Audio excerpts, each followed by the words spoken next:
Hello everyone and welcome to a brand new hardware review today with the graphics card, my new Sapphire Radeon RX 480 Nitro Plus OC edition, which is not in my hand because I only have the box. The video card is actually in the PC right now.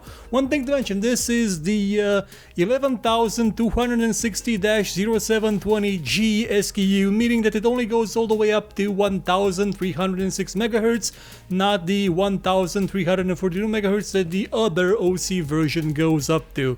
But you can just probably boost that in software because, well, it doesn't come with the software in the box. Actually, it does. But I just never used this because I don't have a CD-ROM on this PC.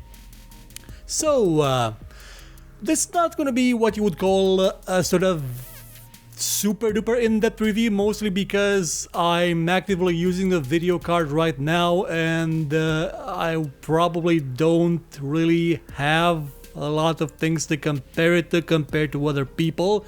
For example, I will compare it constantly in this review with my other video card, the GTX 750, not the Ti, no, the GTX 750, and that's about it. I don't have any other video cards to test it on, and also I'm running this on an Ivy Bridge i5, so there may be some CPU bottlenecking in some of the tests.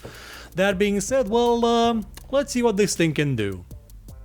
Installing this video card wasn't what you would call a walk in the park, mostly because of my motherboard. Well, it's Raul's motherboard. He gave it to me after he upgraded to Skylake or something. It's not the kind of motherboard made to fit video cards in it, mostly because two of the SATA ports are right in the extension, right next to the PCI Express slot, and this card is big enough so that even the ones under it can be used, like the one right under it can be used because the cables would just jam against the fan and they would tear apart. But through some magic I did manage to actually fit both my SSD and my hard drive in the motherboard and still be able to use this video card. Well, no, first I actually had to get this PC into service, because for some reason some corrosion just showed up on the RAM and it wouldn't boot, and there was no speaker on the motherboard, so I have no idea what was giving an error. So let's say installing it was a pain in the ass. Constant pain in the ass. It is probably the most frustrating upgrade I've ever had to do.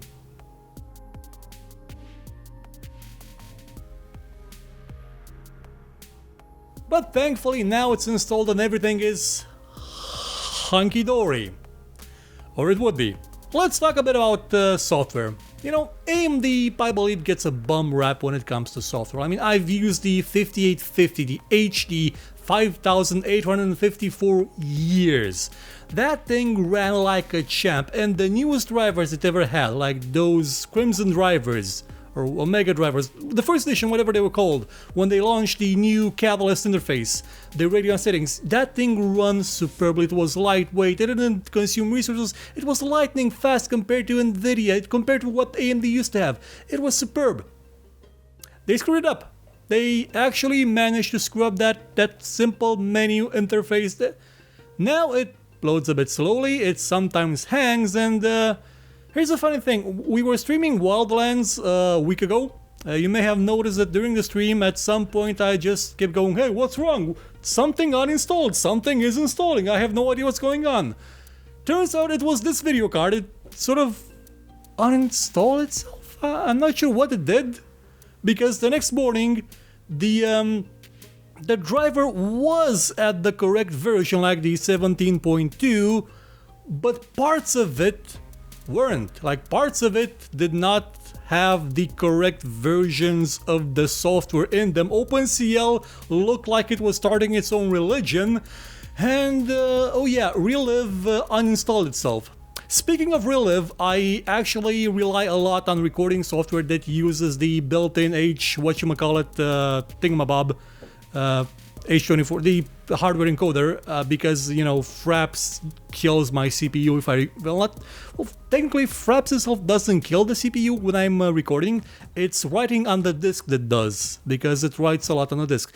So I really need something that can record via, you know, hardware encoding. And OBS does not play nice with my system now for some reason, and I sort of also had to turn off MSI Afterburner because it didn't play nice with other things. But anyway, Relive.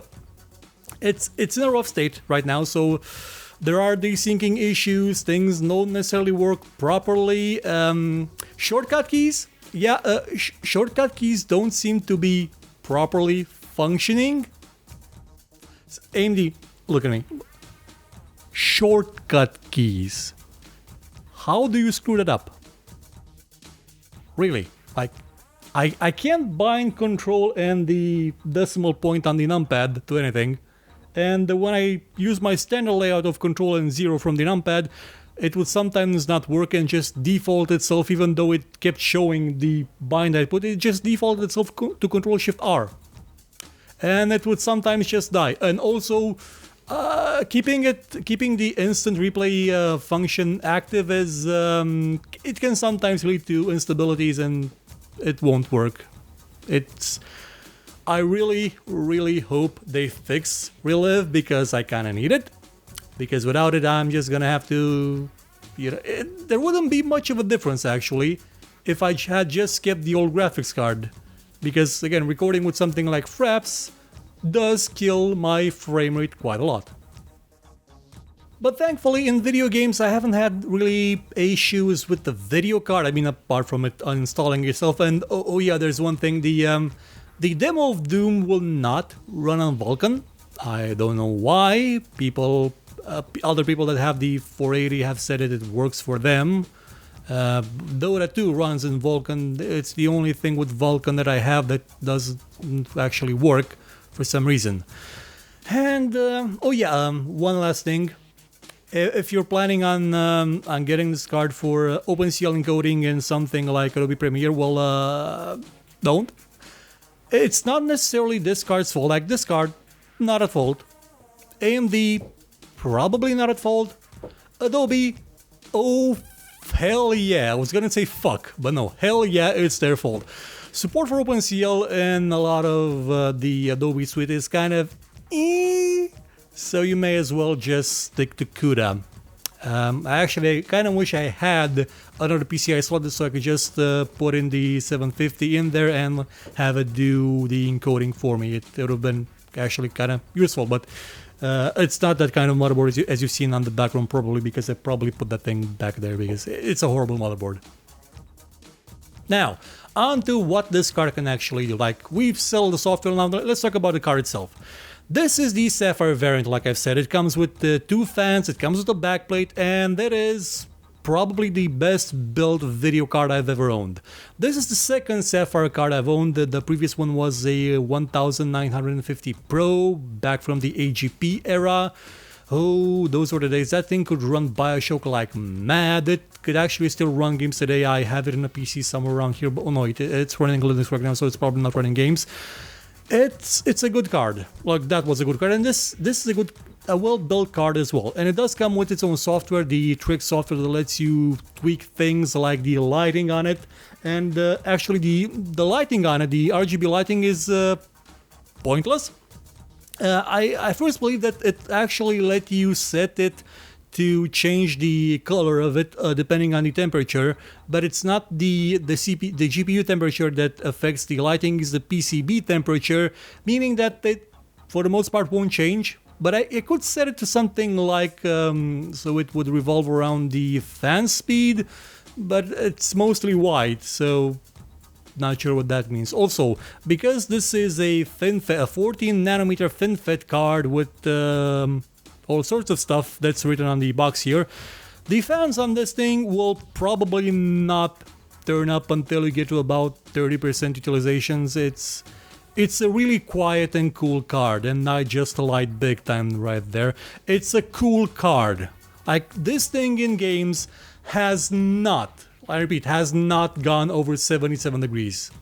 Like, it went to 77 degrees in Wildlands and that's it. It just stays usually at 76, like at maximum with about 1,300 to 1,500 RPMs for the fans. It's a very well-built video card, with one minor exception. You see, if you get around over 100 frames a second in games, it tends to go like this it's not that audible, but you can sort of hear it. It's that annoying coil one, which sort of makes you want to enable those features that are in the Radeon driver, like Radeon and Chill. No, Radeon and Chill, that's Netflix and Chill. Netflix and Radeon and Chill, or that frame rate limiting thing that may actually, you know, it reduces the number of frames that you output so you don't actually see the monitor and you don't get that little squeaky noise. That noise actually only shows up in places like menus, where you often get 1,000 frames a second. But apart from that, it's a very well built card. And it does come, I believe, with a BIOS switch if you want to dig around with it. I haven't, because, like I've said, installing this thing was kind of a nightmare. I'm just happy that it works now. Well, my PC, well, the Adobe Suite recognizes primarily my integrated Intel chip and doesn't actually recognize the graphics card unless I disable the monitor and the Intel chip for encoding and previewing and stuff. But hey, that's probably Adobe's fault or Windows' fault, not mine. I also reinstalled Windows to fix it, but I kind of left the second monitor attached to the integrated PCB, integrated video card when I installed it, so maybe that's why it's still detecting that thing. I'm planning on getting a new monitor. I actually almost had a new monitor, but it sold out by the time I convinced the budget committee to approve the spending. Now, on to what this card can actually do in games, because I blabbered about it for kind of too long. The basic idea is as follows. If you want to get this for productivity, don't. Now let's talk about the thing we're here to actually do, and I sort of needed that in a later bit, but I'm gonna pick it up. So, how does this do in video games? I have a list of all the things I've tested. I was gonna test Civilization 6 as well, because I saw that this video card came with Civilization 6. Oh my god, that was gonna be amazing. I was gonna get Civ 6. It doesn't. It sort of doesn't. You see, you have to have a pre-built system with all AMD components, like CPU, RAM, motherboard, everything, to qualify for that thing. So I don't have a free game with this video card, and I'm kind of sad about it, because it cost a heck of a lot, and it took a month to get here. Over a month. It was not fun waiting for it. And installing it again was a pain. Okay, so let's get it started with the first game on the list. The first one I tested was Doom. One thing to mention about Doom, when I first played it on the 750, the demo of it, not the full game, I only have the demo ran like crap on the minimum settings. But I don't know what Nvidia or it did to it, because now, even on high settings, this thing runs well. Like, it ran in DirectX at about 31 frames a second. OpenGL 4.5 at about 31 frames a second, and in Vulkan it sort of averaged around 42-ish. It sort of had the same performance, but some bits of it seemed to go better than they did in OpenGL. As for the 480, well, maximum settings, everything to the max apart from AA. I tend to not test games with AA, because AA tends to not be well implemented across the board in every game, and some types of AA, like temporal AA, actually downshifts the resolution, so it's not really a cohesive test.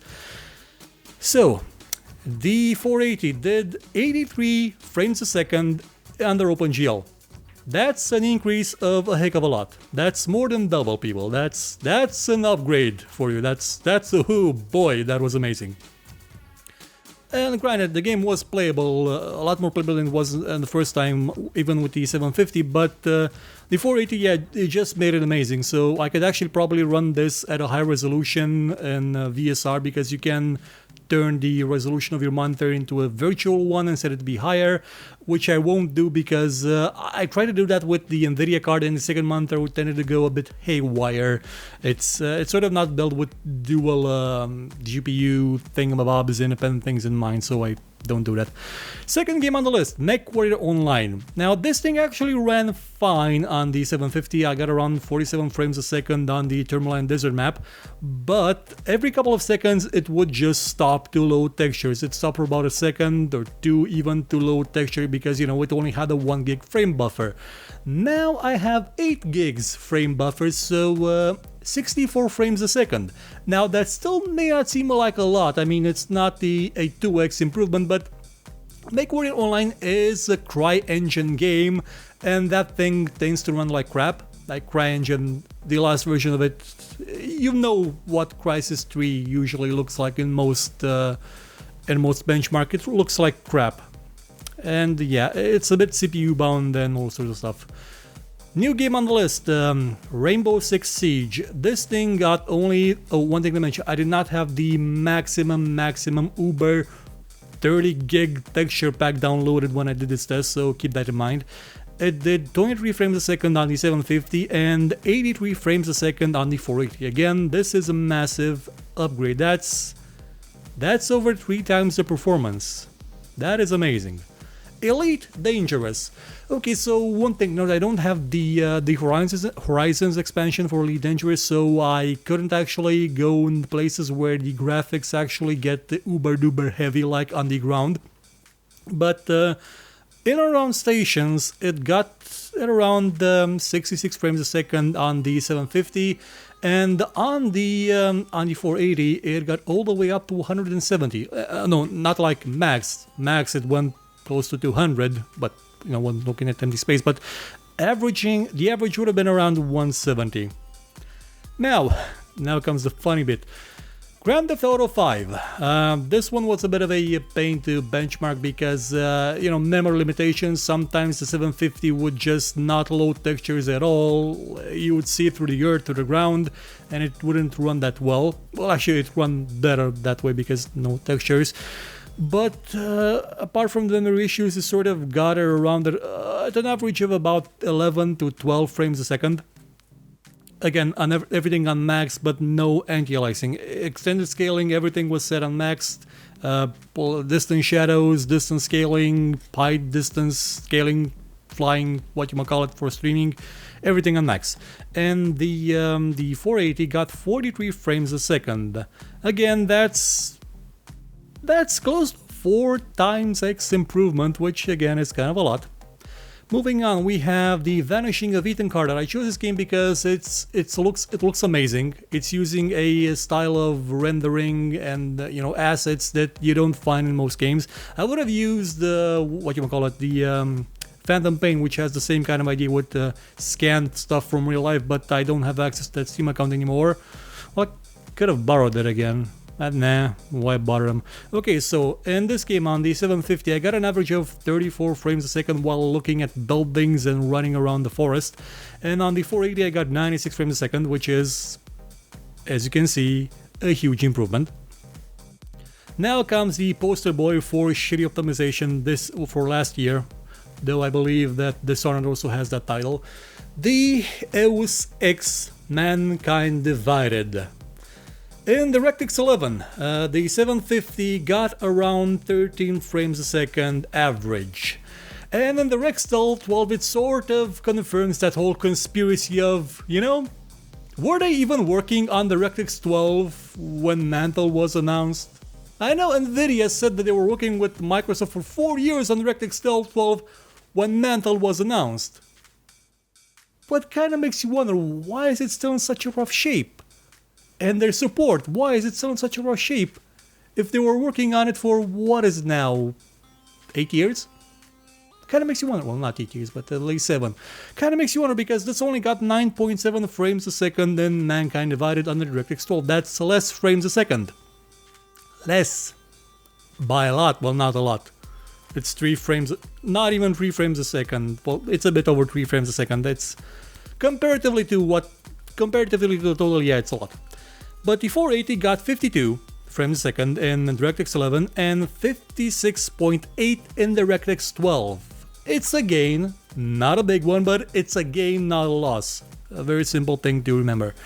Up next is a strategy game, that being Rome 2. Under the 750, it got 20 frames a second on max, which, well, it's on max, it's understandable. Thing is, the old Rome Total War as well, I don't know what happened to it, but it runs horribly on my system, like on the other one. I haven't tested on the new video card yet, but it just runs horrible. I think it has something to do with CPU optimization. It doesn't do quad core as well. I mean, it flew like the wind on a single core, but I don't know what happened. And on the 480, it's at 54 frames a second, which, again, it's a bit over double the initial value. It's almost triple. Now, I also tested CSGO on this. I have a very strange test for CSGO. I go to the New Inferno map, I look at the banana, and I shoot the pond on the B side. And that sort of causes the frame rate to go down like a motherfucker. Like, it just tanks it. Keep in mind, even on the 750 I would get sometimes over 200 frames a second, even at the New Inferno, unless I looked at the fountain on the B side. And while shooting at the pond, 98 frames a second. That's not a lot even for Counter-Strike. And with the RX 480, 123 frames a second. Which again, isn't a lot, but that's probably the worst case scenario for Counter-Strike. I had bots running around, people shooting, and me just plumping away at the pond. That's kind of a worst case scenario. The game honestly runs a lot better than that any place else. Up next, Serious Sam 3. Why this game? Because it looks kind of okay and there's a lot of stuff killing and dying around. I tried to do a survival map on this thing and got around 43 frames a second on 750, which is what was kind of decent.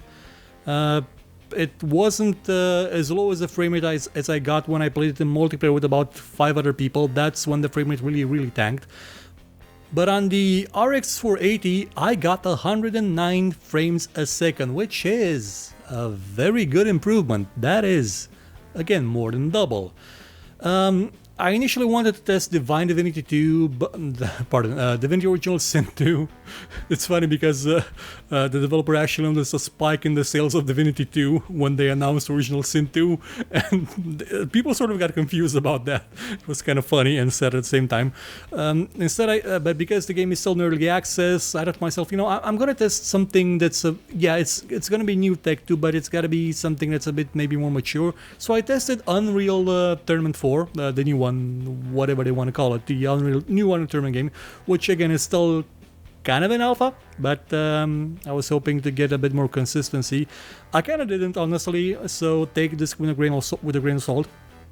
I got about 35 frames a second on average with the 750, and with the 480 I got around 87 frames a second, which is it's a good frame rate, but again, I can't really say much about consistency because there was an update between these tests. Like I said, I did the test with the 750. I did them in December because, you know, the car was going to be coming in a couple of weeks, not months, not a month. I was going to test StarCraft 2 as well, but it had an update and for some reason my saves were a bit wonky. I honestly don't know what happened. It just sort of didn't work right. Maybe the savers were on the fritz when I tried to do the test. Battlefront was acting up. But I did get 34 frames a second with the 750 and I didn't test with the 480. I had a test with about, I don't know, 150 Marines attacking some Zerg. It was fun.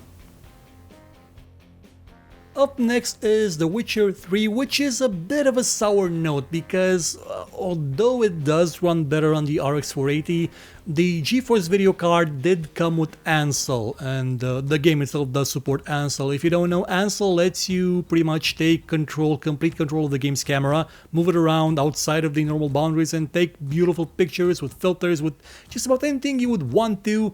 And you can even do pictures on 360 degrees and in VR even, and I actually liked it. I like taking pictures in The Witcher 3, it looks amazing. You can do all sorts of beautiful things, and I'm honestly gonna miss that, especially now that I can actually run it on high, like on max, with everything except A. Well, I'm gonna add AA too. So, The Witcher 3, I ran around to sound, and got about 13 frames a second in The Witcher 3 on the 750. That's sort of what I got in Novigrad in the test I would do with my old video card, the 758. No, the 5850. Sorry, numbers are confusing right now. But with this other video card, with the RX 480, I got about 71 frames a second on average, which is that's not a small improvement. That is not in any way, shape or form a small that is almost 6 times the frame rate. Well, not exactly 6 times, but it is a large amount of improvement. A large amount. Up next, we have, I decided to put an MMO here as well, and what better would be than the Secret World, which has very nice graphics.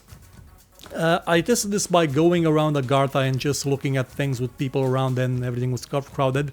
And I got around 27 frames a second. There was some occasional dipping when it had to load stuff into memory, but that happens when people show up and they're riding horses. I sort of stopped playing that game because I had some stuff to do, and plus some people that used to play, but they had horses now, and there's motorbikes. There's so much cool stuff in the game right now, and I really wish I had the time to play it. But on the RX 480 now I can play it on max at 67 frames a second. That's not a little. Again, that's a huge improvement. Up next is the race. I also wanted to test Forza, the Forza Apex game, but I sort of forgot that I have no telemetry for it because it runs in that stupid universal Windows platform thing, which doesn't allow overlays. Same thing for Halo. So note that. So instead I tested the last Grid game, Grid Autosport, which ran at a brisk 51 frames a second on the 750, and AMD, look at me. AMD, I ran this game, like you see this? I ran this game, see? Grid Autosport, I ran it on max settings with 2 monitors, like I had 2 monitors, both of them attached to the 5850. Yeah, they were both running, one displayed the game, one displayed the map, and it ran well on max settings. But if I turn on global illumination on the RX 480, it just hard crashes the game and the desktop. It has to reset the driver. What did it do? How did you manage to ruin it? I don't know, I don't understand. So this probably doesn't actually count for a lot because I had to turn off global illumination for it to run. And I couldn't retest with the other graphics card because I'm not taking this out. It's a pain in the ass to put back. I got around 90 frames a second, but again, it's without global illumination. Now, for those rocket-powered battle car enthusiasts, Rocket League on the new map, the one that's Halo basically, you know, the one with the space and the ring. I got around 80 frames a second with a 3-on-3 rumble mode game going on. And on the RX 480 I got about 148 frames a second, which is quite an improvement. Up on the list would have been Forza 6, but again, not working. Halo as well, screw the WMP. And now we have Far Cry 4. Why 4, you may ask, and not Primal? Because I don't have Primal. I got around 25 frames a second by running around the forest in Far Cry 4 with the 750, and with the RX 480 I got around 65 frames a second. Something fun to note, while running this on my old video card, the HD 5850, I'm not sure if I ran into RAM limitations or VRAM limitations because stuff would just not load. But on this thing it sort of ran okay. So maybe it was RAM limitations because now I have 16 gigs on this and not just 6. So it's quite it's a 40 frames a second improvement from 25 to 65. And the last game on the list is a new acquisition because it was really goddamn cheap and I really wanted to test that Nemesis system, is the Shadow of Mordor game. What did it have as Lord of the Rings Shadow of Mordor. I got 27 frames a second on the GTX 750 and 89 frames a second on the RX 480. So I'm gonna say it again. In terms of gaming, this thing kicks ass. It's a super video card. Like where did I put that thing? I'm gonna have it. Like in terms of gaming performance, this thing is a dream to behold. It's superb. Honestly, could have used some more functionality to that LED because it lights up depending on the PCB temperature, not the GPU temperature. And I don't think you can actually monitor the VRAM temperature because at least you can't in the tweaked software that's made by Sapphire. In terms of productivity, however, yeah, if you're doing stuff like rendering, stick to CUDA. Even though the video card may be capable, the software for it is not there. in some way not there.